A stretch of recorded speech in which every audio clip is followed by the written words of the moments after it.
Come on. Come on. Come on. All right. Come on. You're gonna get off the bus. Come on. All right, very good. Come on. Come on.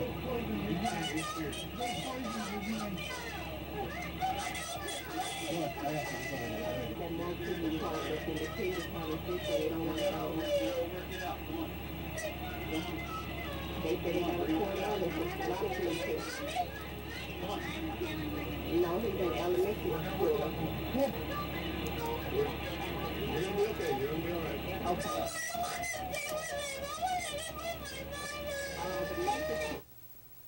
I can hardly stand to see that video.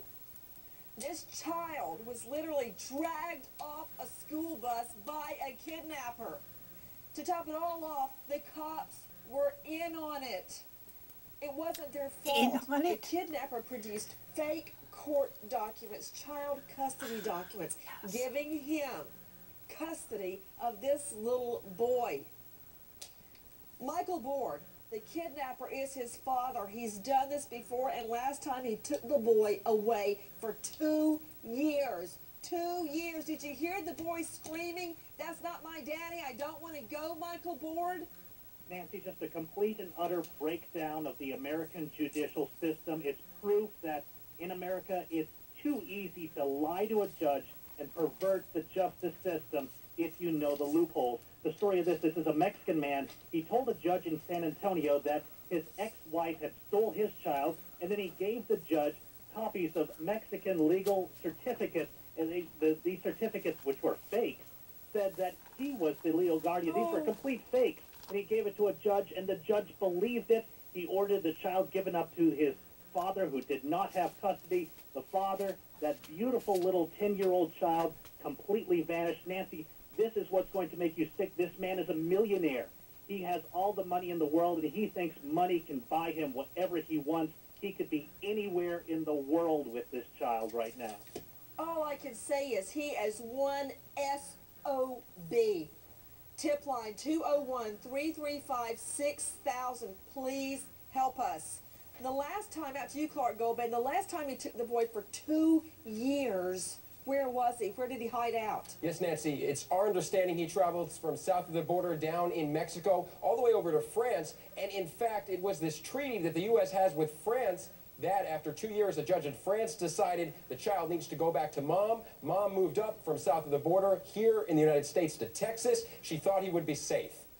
To Susan Reed, Bexar County District Attorney, joining us from San Antonio, Texas. Susan Reed, I know you must just be sick at your heart. I mean, somebody shows up with court documents, they go before a judge. There was no real reason to disbelieve him. What do you make of it, Susan? Well, you know, it's trying to trick the court. And what he did was he actually had been, at the very beginning of the divorce, granted custody of the child, but that changed. And then the Mexican court awarded custody to the mother. And he failed to tell the court that. And that's where the trickery really comes from, is what we have alleged and what we perceive as the finagling that he was doing in the court system.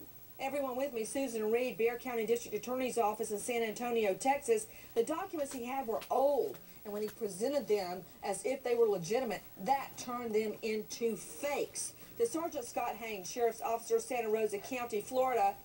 Sergeant, you're a cop. You just look at any document somebody gives you and go drag a kid off a school bus screaming, "I'm not supposed to go with him"? Absolutely not, and this is very disturbing to me as well. We run into issues with custody issues a lot, and for especially an out-of-country document to be introduced to the U.S. judicial system and be taken at face value without substantiating that is actually quite disturbing. Usually they will go through a process of verifying that, making sure that it did come from a judge, making sure there are no other orders in effect that supersede that. And for something like this to happen and watch this kid just cry and cry and see that officer have to take him off the bus, I don't blame the officer. but there definitely was a breakdown in the court system. Okay, you don't know how much it pains me to hear this, but listen to this and you will see why I am so disturbed about this child's kidnap. Listen. Your dad's here. I'm going to take you to your dad, okay? Take you to your dad. He's got a court order. Come on. Come on. Come on. All right. Come on. You're going to have to get off the bus. Come on. All right, please. Go ahead. Come on. Come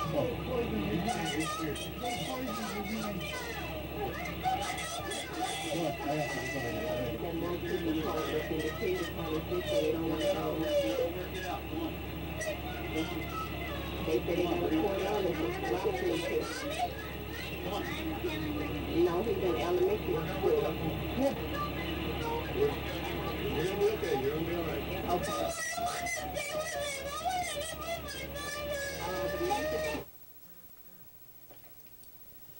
I want to go out to Dr. Joshua Purper. Dr. Purper, is there any way to determine if there have been, when we get this kid back, if there have been injuries to him? Say bruises are faded away. Can you look at, for instance, an x-ray to see if this child had been abused? Possibly broken fingers, hands, arms. If there is evidence of abuse in the past, it can be shown if there are changes in the bone, what we call calluses, which might indicate remote fracture. And that's a marker for child abuse. But such a child has been obviously psychologically abused, and again, something which can be determined by a psychologist or psychiatrist.